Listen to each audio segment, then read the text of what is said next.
राम राम किसान भाइयों, कृषि कार्य संबंधित नए नए वीडियो के लिए आप जुड़े रहें एचएसपी किसान के यूट्यूब चैनल से। आज की वीडियो में हम बात करेंगे सरसों की फसल से अधिक उत्पादन किस प्रकार लिया जाए। यानी जिन किसान भाइयों ने सरसों की फसल लगाई हुई है और इस समय सरसों में पहली सिंचाई का उचित समय चल रहा है। किसान भाइयों, जैसा कि आप वीडियो के माध्यम से देख पा रहे हैं किसान भाइयों, इस अवस्था में यानी आपकी जब सरसों की फसल 35 से 40 दिन की हो जाए उस समय आपको अपनी सरसों में पहली सिंचाई कर देनी चाहिए, क्योंकि फूल बनने से पहले आप पहली सिंचाई करेंगे तो आपकी जो सरसों की फसल में अधिक फुटान आएगा। अधिक फुटान आएंगी तो अधिक शाखाओं के साथ साथ अधिक फलियों की संख्या आएगी और सीधा निश्चित तौर से आपका उत्पादन किसान भाइयों अधिक निकल कर आएगा। तो आइए हम बात करते हैं जिन किसान भाइयों ने सरसों बुवाई के समय डीएपी के साथ साथ एमओपी का उपयोग किया था, यानी उसमें पोटास की मात्रा थी, तो उन किसान भाइयों के लिए कोई ज़्यादा ये निश्चित है कि उनको अब पहली सिंचाई के समय पोटास की आवश्यकता नहीं है। और जिन किसान भाइयों ने ये नहीं किया तो वे किसान भाई जिन्होंने सिर्फ डीएपी का उपयोग किया, वे किसान भाई अपनी सरसों की फसल में पहली सिंचाई के समय सल्फर प्लस पोटास का उपयोग अवश्य करें, जिससे कि आपकी सरसों की जो क्वालिटी बेहतर निकल कर आएगी और दाने का आकार है वो मोटा और चमकदार निकल कर आएगा। यानी जो दानेदार फसल होती है उसमें पोटास का बहुत ही महत्वपूर्ण स्थान होता है किसान भाइयों। तो पोटास आपकी जब आपने सरसों की बिजाई की थी या आपने उराई की थी उस समय पोटास यदि किसान भाइयों ने आपकी सरसों की फसल में दे ही दी है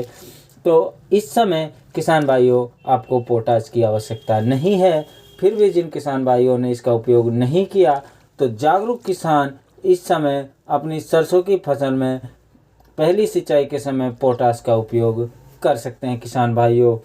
क्योंकि पोटास का मुख्य कार्य दाने को मोटा करना और दाने की चमक को बरकरार रखना है किसान भाइयों,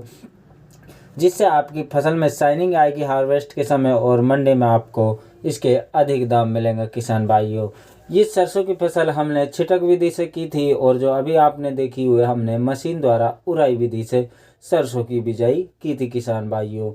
हमारी सरसों की फसल को 35 से 40 दिन का अंतराल हो चुका है और हमने पहली सिंचाई चालू कर दिए किसान भाइयों। पहली सिंचाई के समय हमने सिर्फ हमारी सरसों की फसल में यूरिया की मात्रा यानी नाइट्रोजन, उसी के साथ साथ हम यहाँ पर सल्फर का उपयोग भी कर रहे हैं। सल्फर बेंटोनाइट आती है 90% वाली, उसका उपयोग हम यहाँ पर अपनी सरसों की फसल में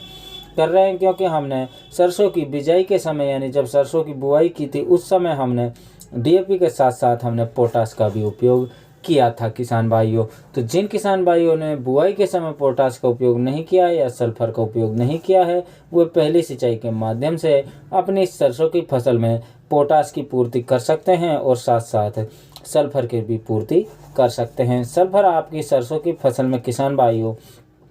जो तेल की मात्रा को निश्चित तौर से बढ़ाएगा, जिससे आपकी लैब के हिसाब से आपकी सरसों की क्वालिटी 42% पहुँच सकती है किसान भाइयों। तो आप अपनी सरसों की फसल में सल्फर एक महत्वपूर्ण स्थान रखता है किसान भाइयों की, क्योंकि सभी पोषक तत्व आपकी फसल के लिए अति आवश्यक होते हैं। तो ये जो सरसों की फसल में यदि जिन किसान भाइयों ने अभी सिंचाई उनको अवेलेबल नहीं हो रही है, उपलब्ध नहीं है और वे उस समय आपकी सरसों की फसल में जैसा कि सिर्फ एक शाखा ऊपर की ओर जाकर उसमें फूल आ जाते हैं, तो उनको आप किसी हाथ से या किसी डंडी की मदद से तोड़ दें, क्योंकि यदि एक ही शाखा रह गई तो वह पतली जाएगी और उसमें फुटान नहीं आएगा उस पौधे में सरसों के में, और निश्चित तौर से इसका सीधा असर आपके उत्पादन पर पड़ेगा किसान भाइयों। जब आप पहली सिंचाई करें किसान भाइयों उस समय आप उनको जो सिर्फ एक शाखा आपकी सरसों की पौधे से निकली है उसको आप तोड़ दें। यदि पूरे खेत में ही ऐसी शाखाएं निकल आई हैं तो उनको कोई लकड़ी की डंडी लें और उसकी मदद से आसानी से वो टूट जाएंगी। यदि आप ऐसा नहीं करना चाहते किसान भाई तो आप न करें। सिर्फ हम आपको राय दे रहे हैं यदि आप एक क्यारी में, सिर्फ आप एक क्यारी में ये एक्सपेरिमेंट करके देखिए किसान भाइयों, तो जो आपको रिजल्ट है मात्र 10 दिन बाद ही आपकी सरसों की फसल में जिस स्थान पर आपने इनकी तुड़ाई की है वहाँ और ज़्यादा अच्छा लगेगा, और जहाँ नहीं की है वहाँ के परिणाम आप साफ तौर पर देख सकते हैं किसान भाइयों। तो आप पहली सिंचाई के समय सल्फर और पोटास का उपयोग करें किसान भाइयों, जिससे आपकी सरसों की